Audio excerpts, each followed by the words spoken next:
السلام علیکم ورحمۃ اللہ وبرکاتہ۔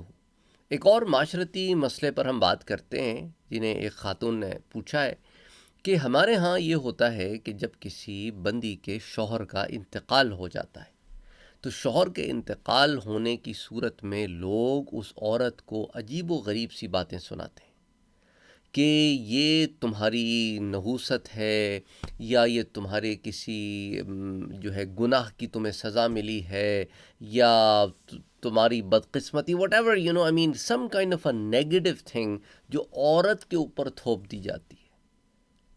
حالانکہ اس چیز کا دین اسلام سے کوئی تعلق نہیں ہے۔ اگر آپ ہندوؤں کے ہاں دیکھیں تو اس طرح کی چیزیں ان کے ہاں ضرور ملتی ہیں، کہ ان کے ہاں موویز میں بھی اور ڈراموں میں بھی جب وہ ٹریڈیشنل چیزیں بتاتے ہیں تو اس قسم کے جو الفاظ ہیں وہ عورتوں کے منہ سے سننے میں آتے ہیں، یا دوسرے لوگ اسے کہتے ہیں کہ تو کرم جلی ہے اور تو پتہ نہیں کیا ہے، اور وہ عجیب و غریب سے، میں تو ہندی نہیں آتی مجھے، کیا کیا الفاظ استعمال کرتے ہیں وہ، کہ بہرحال کہ بھئی میرے بدقسمت ہوں، میرے نصیب پھوٹ گئے، اور پتہ نہیں کیا کیا، ان کے یہاں وہ چوڑیاں ووڑیاں بھی توڑتے ہیں، کیا کرتے ہیں پتہ نہیں، اب کرتے ہیں کہ نہیں کرتے ہیں۔ تو اینی وے یہ تمام چیزیں نا ان سے اخذ کی گئی ہیں۔ دیکھیں، کل نفس ذائقۃ الموت، ہر ذی روح نے موت کا مزہ چکھنا ہے۔ تو یہاں پر ہمیشہ تو کسی نے رہنا نہیں، اور کوئی گارنٹی بھی نہیں ہے کہ پہلے کون جائے گا اور بعد میں کون جائے گا۔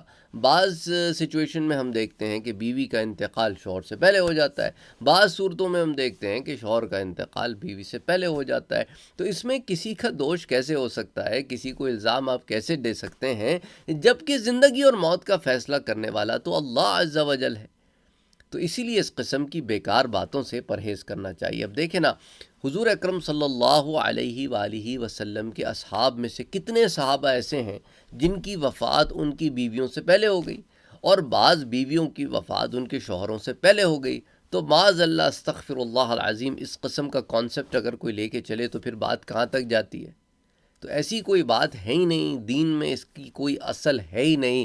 اور حضور اکرم صلی اللہ علیہ وآلہ وسلم جیسے جب اس ظاہری حیات سے پردہ فرماتے ہیں تو آپ کے پیچھے آپ کی ازواج جو رہ جاتی ہیں، تو یہ بات آپ ان کے متعلق معاذ اللہ استغفر اللہ العظیم، یہ تو غلط بات ہے نا۔ اس طرح کی سوچ، انسان بولنے سے پہلے سوچے تو صحیح کہ کیا کہہ رہا ہے، یہ بات کہاں تک جا سکتی ہے۔ اور کتنے ہی انبیاء کرام ایسے ہیں کہ جب وہ اس دنیا سے پردہ فرما گئے تو ان کی ازواج پیچھے زندہ تھیں، یا کتنے ہی انبیاء کرام ایسے ہیں جن کی زندگی میں ان کی ازواج کا انتقال ہو گیا۔ تو یہ جو زندگی اور موت ہے، اس کا تعلق جو ہے وہ کسی کی بدقسمتی سے یا کسی کے گناہ سے یا اس چیز سے جوڑنا سخت جہالت ہے۔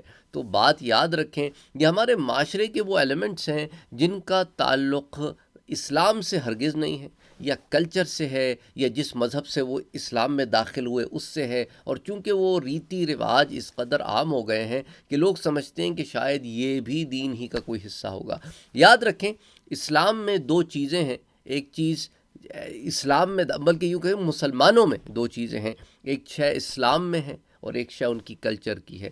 کلچر کی وہ شے جو اسلام کی کسی بھی اصول سے ٹکرائے، اس کو تو ہم اٹھا کر باہر پھینک دیں گے۔ کلچر کی کوئی بھی چیز جو اسلام کے کسی اصول سے نہیں ٹکراتی وہ برقرار ہے، وہ رہتی ہے۔ تو اس طرح بیسکلی آپ نے دیکھنا یہ ہے کہ چیزوں کی اصل کیا ہے، بجائے اس کے کہ چونکہ مسلمانوں میں ایک چیز رائج ہے تو اس کو آپ ڈیفینڈ کرنا شروع کر دیں۔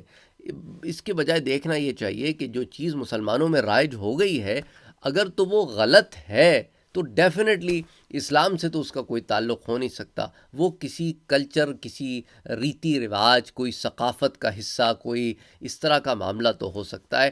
تو اینی وے، لوگوں کو اس قسم کی بیکار باتوں سے پرہیز کرنا چاہیے، اور اس قسم کی بیکار باتوں کو نہیں کرنا چاہیے، اس سے دوسرے کا دل ہی ٹوٹتا ہے۔ ایک لمحے کو سوچے، اگر یہی بات پلٹ کر آپ کے بارے میں کر دی جائے تو آپ کا اس کے اوپر کیا رد عمل ہوگا۔ لوگ دوسروں کو باتیں سناتے ہوئے یہ بات کا خیال نہیں رکھتے کہ اگر انہیں اس سچویشن میں رکھ دیا جائے تو وہ کیسے ریاکٹ کریں گے، ان پر کیا گزرے گی۔ کسی کا دل توڑنا بہت آسان ہوتا ہے، جوڑنا مشکل ہوتا ہے۔ لوگوں کے دل جوڑنے کی کوشش کیجئے، لوگوں کے دل توڑنے کی کوشش مت کیجئے۔ ایک عورت جو اپنے سہاگ کو کھو چکی، آلریڈی ڈپریس ہے، آلریڈی وہ پریشان ہے، اس کو آپ مزید پریشان کر رہے ہیں، مزید مینٹل ٹارچر دے رہے ہیں۔ اس کی ایک چھوٹی سی مثال سمجھاتا ہوں۔ ایک سائنسدان نے کیا کیا کہ دو اس نے لیمز لیے، بھیڑ، ٹھیک ہے، دمبے، ان میں سے دونوں کو اس نے پنجروں میں رکھ دیا. ایک بھیڑ کو اس نے برابر والے ایک ایسے پنجرے میں رکھا کہ اس کے برابر جو ہے نا بھیڑیا تھا. ایک پنجرے میں بھیڑیا تھا، اس کے برابر پنجرے میں وہ بھیڑ تھی. دوسری بھیڑ جو ہے اس کو بھیڑیے کے پنجرے سے دور رکھا. تو دونوں بھیڑوں کو ایکول اماؤنٹ آف فوڈ، ایک ہی کوالٹی کا فوڈ دیا گیا. لیکن وہ بھیڑ، وہ دمبا، وہ لیم جو ولف کے پنجرے کے برابر تھا وہ جلد مر گیا. لیکن وہ بھیڑ جو ولف کے پنجرے سے دور تھا، اس کو بھیڑیا نظر بھی نہیں آتا تھا، وہ زندہ رہا. تو دا کنکلوژن از وہ زیادہ دن زندہ رہا، اچھا رہا، موٹا فروا ہو گیا. مقصد کیا ہے کہنے کا کہ یہ جو مینٹل ٹارچر ہے نا، کیونکہ حالانکہ بھیڑیا اس بھیڑ کو کچھ نہیں کہہ رہا تھا، بھیڑیا اس دمبے پہ حملہ بھی نہیں کر رہا تھا، لیکن کانسٹنٹ فیئر تھا نا اس کو کہ میرے برابر بھیڑیا ہے، میرے برابر بھیڑیا ہے، میرے برابر وہ مجھے کھا لے گا، تکلیف. تو یہ جو کانسٹنٹ فیئر ہے نا، یہ انسان کو ختم کر دیتا ہے اندر سے. بظاہر اس کو سب چیزیں اچھی مل رہی ہوتی ہیں، ساری آسائشیں آلائشیں مل رہی ہوتی ہیں، لیکن یہ جو اس کو آپ مینٹل ٹارچر دیتے ہیں نا، اس کی وجہ سے اس کا جو بریک ڈاؤن اور ستیہ ناش ہوتا ہے، اس کو آپ اور ہم سوچ بھی نہیں سکتے. کہ اعصاب اگر منتشر ہو جائے نا انسان کے، اور دماغ جو ہے نا اس کا اگر اتنا بکھر جائے، اور ہم معاشرے میں ایک دوسرے کو بہن بھائی کہتے ہیں کہ یہ میری بہن ہے، یہ میرا بھائی ہے، یہ میری بیٹی ہے، میرا بیٹا ہے، میرا بھتیجا ہے، میرا بھانجا ہے، اور ہم ان سے ہی دشمنی نکال رہے ہوتے ہیں.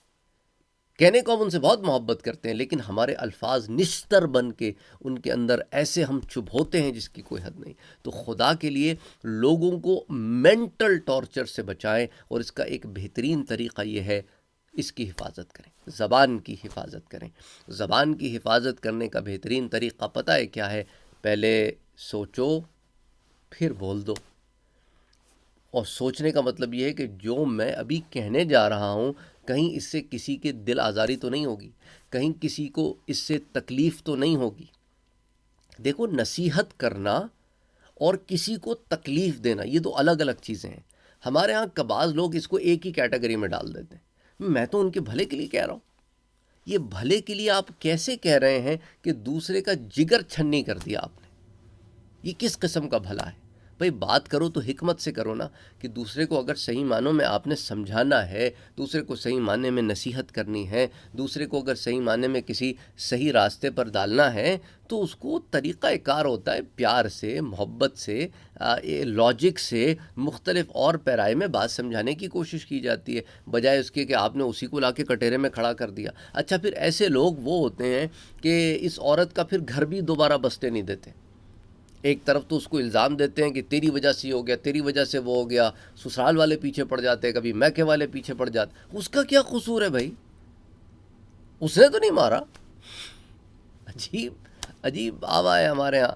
بلکہ سب کوشش کریں کہ چلو اب بچی شادی کی ہی عمر کی ہے، اس کی کہیں اور جگہ شادی کر دیتے ہیں تاکہ بچی اپنے گھر میں بسی رہے، اور جوان بچی ہے یا جس شادی والی اگر عمر میں جو بھی ہے، تو اس کی شادی کی فکر کریں سب، بجائے اس کے اس کو کوس کے عادت تو وہیں مار دیتے ہیں. تو پلیز آپ لوگوں سے میں ہمیشہ یہی کہتا ہوں کہ جو باتیں کہتے ہو اس کو پھر دین سے مت جوڑ دیا کرو. ہر بات دین سے جوڑ دیتے ہو لا کے.